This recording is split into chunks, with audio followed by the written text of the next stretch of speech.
Mantan Gubernur DKI Jakarta, Anies Baswedan enggan berkomentar banyak terkait namanya yang masuk ke dalam bursa salah satu calon ketua umum, Caketum, Partai Persatuan Pembangunan, PPP.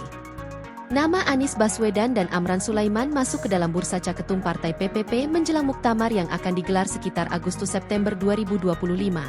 Memang masuk?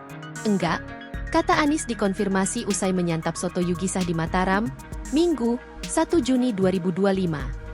Terkait namanya yang masuk dalam bursa Caketum, Anies enggan berkomentar banyak. Enggak lah, kita makan soto dulu yang enak sekarang ya, kata Anies sambil tersenyum. Anies mengatakan, kedatangannya ke Mataram, Nusa Tenggara Barat, NTB, bukan terkait agenda politik apapun. Anies datang ke Lombok dalam rangka menghadiri pernikahan anak dari sahabatnya yang mengajar di Universitas Negeri Mataram, UNRAM.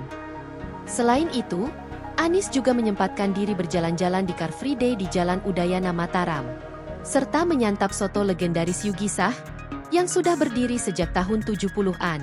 Kehadiran Anies di Jalan Udayana Mataram ini disambut baik masyarakat yang antusias ingin bersalaman dan swafoto.